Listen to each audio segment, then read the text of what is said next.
It's Saturday morning. I'm in my sweatpants and hoodie. I'm editing my Science of Teaching reading book, and I found some really helpful patterns on their constructed response task that I think is going to help you take a very complex task and see it in a very simplified structure so that you can complete this task most effectively and pass your exam. Let's get started.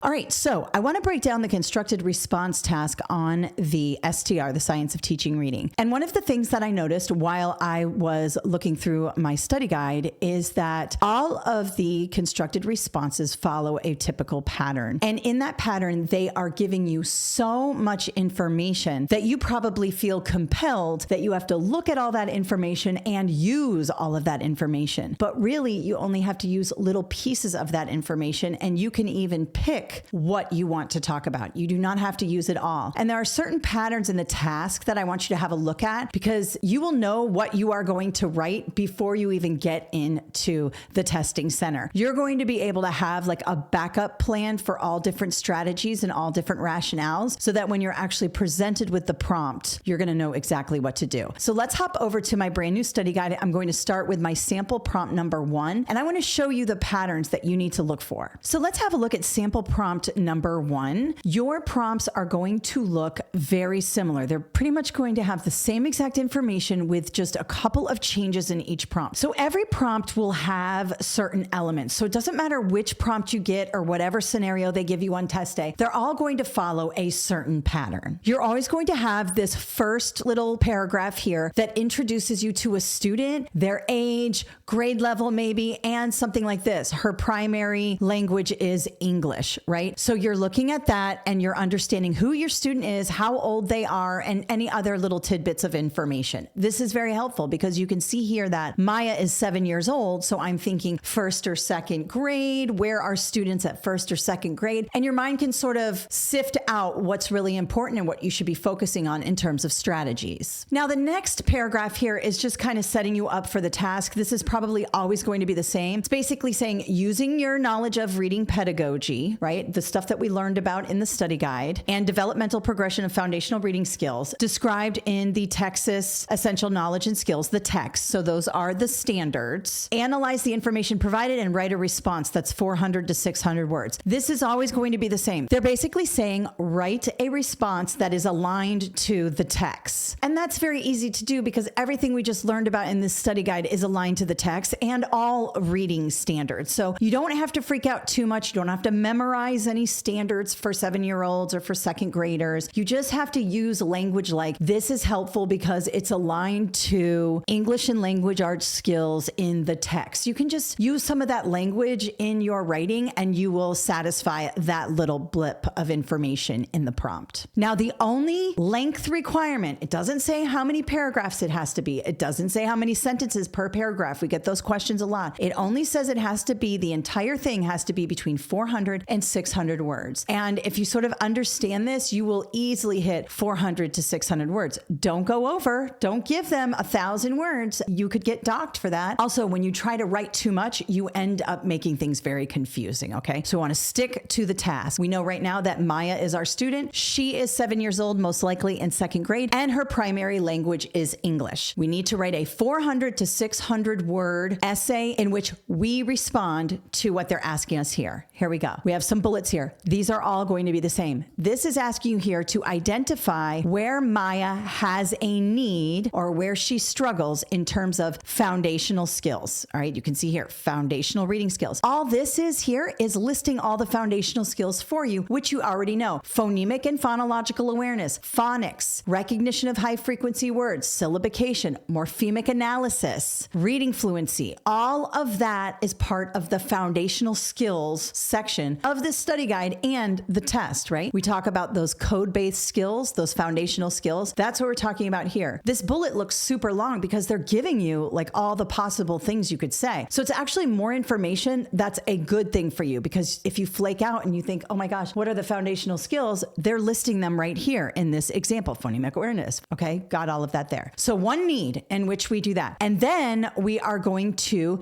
figure out a strategy to apply to that need or to to target that need, okay? And before even reading the prompt, the actual scenario with all the different exhibits in it, I can think, okay, explicit instruction in phonemic or phonological awareness, or phonics, showing students the codes in words, modeling that. You might focus on vowel teams depending on what's happening here, but just start to think, what am I good at? What am I good at talking about in terms of foundational skills? For me personally, Kathleen Jasper, I love to focus on fluency and repeated reading. I love to focus on explicit instruction on phonics patterns like vowel teams, diphthongs, long vowel sounds with the silent E. So there's all sort of things we can do. I'm not great at all things. I'm not great at explaining the schwa sound. So I'm not going to choose schwa in this situation. So just think about what you're good at talking about and sort of start to discern it in your brain. We're not writing anything yet. We're just reading. The next one is identify one significant need in comprehension. Now remember, these are your meaning-based skills. So that's going to be your vocabulary, your comprehension, understanding of grammatical structures and punctuation and how that affects reading comprehension. So you can see here that this is all about comprehension. So these are your higher level skills. With comprehension, I love read aloud, think aloud. It's super easy to explain. It works for so much metacognition, comprehension, helping students understand how to use their brain to comprehend text. That's typically my go-to strategy for comprehension, or perhaps fluency, because that's the bridge to comprehension. So if comprehension is really breaking down, I can always talk about maybe we need to go back to that foundational skill of fluency and get some repeated reading in so we can then free up that cognitive space for comprehension. But typically, I always go with read aloud, think aloud for comprehension. And then describe an appropriate instructional strategy. Well, I just told you, right? Read aloud, think aloud is probably going to be my one for that. Now, this bullet right here is going to say why. Explain why each of the instructional strategies or activities you describe would be effective. It's basically the rationale for each strategy. So here's what we have. We have this purple here. We're identifying a need in the foundational skills area, and we are prescribing a strategy. But then I'm going to take this little orange piece here and I'm going to give the rationale as to why I am prescribing that strategy and why it works. We're going to do the same thing here. We're going to identify a need in comprehension, the meaning-based skills, those higher level skills. We're going to figure out a strategy to help Maya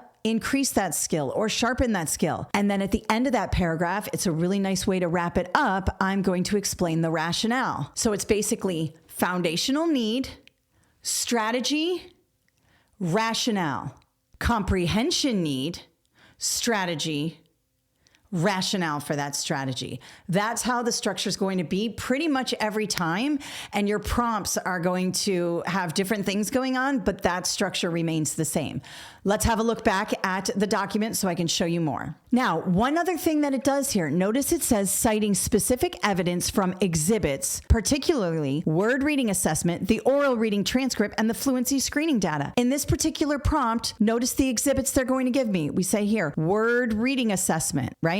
Let's go here. Word reading assessment. Next one is oral reading transcript. Here it is. Do I have to look at all of these? No, I do not. It's asking me to find one significant need in the foundational reading skills. And it's asking me to take it from the word reading assessment, the oral transcripts, or the fluency. Let's look at fluency. Here's the fluency data, okay? So you might be somebody who really works a lot in fluency, and looking at fluency data is something that you really like to do, you're good at. Or maybe you're like, oh, the fluency data, I'm new to teaching, I don't know. Let's have a look at what's going on with the oral reading passage here. Words that the student is reading when they are doing their fluency or when they're reading out loud. Or maybe you go back to word reading assessment, where the teacher has the student read words aloud and you either check if the student reads it correctly or you put in what the student actually read. Like for blade, we have blad, right? For gripe, we have grip. So there are some things here. We can see some patterns. It looks like the long vowel sound silent E. If you can identify that right away, boom, there is your need. You don't have to get bogged down in Exhibit 2 and Exhibit 3. We need one need in the area of foundational skills, right? Typically, your comprehension is only going to be one exhibit. It's going to be your fourth exhibit. Let's go back up to the question again. Notice in the green here, we have a need in reading comprehension, and it says here, citing specific evidence from exhibits, particularly the comprehension assessment. So you only have one assessment or one exhibit to look at for the comprehension, but guess what? It doesn't matter. You could use read read aloud, think aloud, or any kind of metacognition strategies. If it's a vocabulary thing, you could say she struggles with vocabulary, interactive word walls. There's all kinds of meaning-based strategies that you can use at any time for any prompt. You just have to defend it. So let's go to the comprehension exhibit, which is only going to be one. And you can see here, it's the life of the monarch butterfly. You don't even have to read this here. You might get bogged down in that. Don't even read that. The teacher's going to ask, what is the passage about? Butterflies, monarch butterflies. You're going to see if the student has inferential comprehension, literal comprehension, evaluative comprehension. Most likely, the student is going to have literal and probably needs some help with inferential. And you can do that through read aloud, think aloud, modeling good metacognitive strategies, helping the student think deeper about the passage. It's so easy to write to. Okay, so a quick recap. We know we're always going to get one significant need, and that's going to be in the foundational skills. We have 3 or 4 exhibits to choose from in that, and we need one specific need from comprehension. You're probably only going to get one exhibit for that because this student is 7 years old. You're probably working more on the foundational skills than you are the actual comprehension skills. You're still working on comprehension, but you're probably going to have more exhibits in the area of the foundational skills for a student at this age. All right, now let's look at the structure really quickly. I broke this up with headings and I named the paragraph. You don't have to name the paragraph, but you can use headings. If you want to keep yourself organized, use a heading. Put foundational skill need, foundational skill and rationale. You can put that in your essay. It's not going to be counted against you, and it shows the scorer where to go to get the information, okay? So you can see here we have the foundational need, and then we have the foundational strategy and rationale. This right here satisfies bullet 1 and 2 and half of the last bullet where it says choose the rationale and tell us why it's important and how it's aligned to the text. All right, so I'm going to show you that in just a second, but you can see these two satisfy the foundational skills and that last bit of the rationale. And then we have here, paragraph 3, comprehension need. We're going to explain it using the data, and then strategy and rationale here. It all works. So let's have a look here. Let me zoom in. Maya's most significant foundational need is in applying the vowel consonant E. This is such an easy one, and it was such a standout right away in her data, okay? And all I say is, in Exhibit 1, this is citing the data. Just say, the data shows in Exhibit 1. It's very simple to meet that expectation. She consistently preserves the consonant frame accurately, but needs support producing the long vowel sound. This is just fancy terms for she has trouble using the long vowel sound with the silent E. And then I chose blade as blad, theme as them, and gripe as grip. And we would move on to the foundational strategy. And look, I chose explicit instruction through modeling is the most effective approach. I always choose modeling and explicit instruction. And so now I just sort of show you what that looks like. I give you specifics. So you might say the teacher models the pattern. When I see a vowel, a consonant, and a silent E, I know the first vowel says its long sound, or some people say says its name, but says its long sound. And you can just put that in here with some specific examples and it works, all right? And then it says here, this approach builds directly on what she knows and gives her a clear, transferable strategy for applying the pattern independently. So it's effective for phonics. And then it says here, this aligns with the text expectations that students decode words with VCE patterns accurately and automatically. Now, do you have to memorize that the text said this? No, because if they're giving you an exhibit for a second grader in this prompt, it's aligned to the text. So all you have to do is say, this aligns with the text expectation that students need to decode VCE patterns. It could be diphthongs. It could be something in your data that shows that she is messing up diphthongs. Okay, all you say is, this aligns with the text expectations that students decode words with diphthongs accurately and automatically. It doesn't matter. If they gave you an exhibit to it, it aligns to the text. So just take the exhibit you're using and say, oh, it's VCE patterns. That's a tech aligned skill. Now let's have a look at comprehension need. These are usually pretty easy. Typically the kids got literal comprehension and you want to bump it up to inferential or evaluative. Exhibit 4 reveals that Maya needs more support recalling and sequencing details. Her retelling is fragmented and incomplete. She omits certain things. Well, this is a specific thing that you're telling the score. This meets that specificity. You're not just saying her retelling is incomplete. No, you're saying her retelling is incomplete. And here's what she did wrong. Specifically, she omits this stage entirely, jumps from egg to butterfly and references oranges, which never even appear. So she's got something going on, and this indicates a metacognitive gap. Typically in comprehension, it's a metacognitive gap. And notice for my strategy and rationale, I'm using that good old read aloud, think aloud, modeling how to use use her metacognition and showing that process. I even give specific questions that I might ask aloud. Does this connect to what I already heard? I understood ...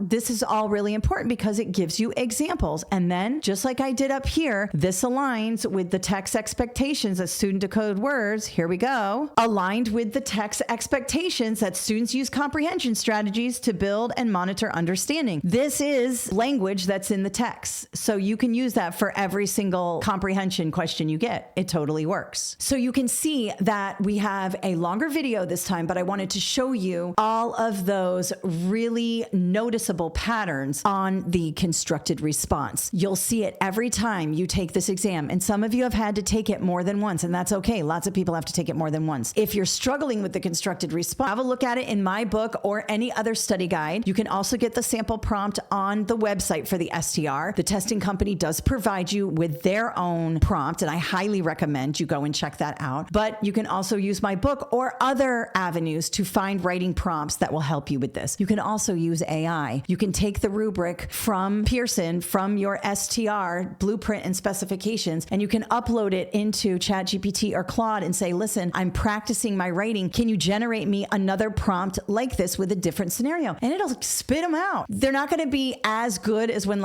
you go in and you refine them. But if you just want to practice, you can do that. And then you can upload your response and have ChatGPT or Claude grade it based on the rubrics. So there's all kinds of ways to get better at this skill. I highly recommend my study guide, of course, but beyond that, you can take it to the next level. All right, that's it for today. Thanks for hanging in there. I know it was a longer video. Hopefully you got a lot out of this, and make sure you check out my new book and leave in the comments any questions you have, and it will be my pleasure to film or help you with those. Have a great day.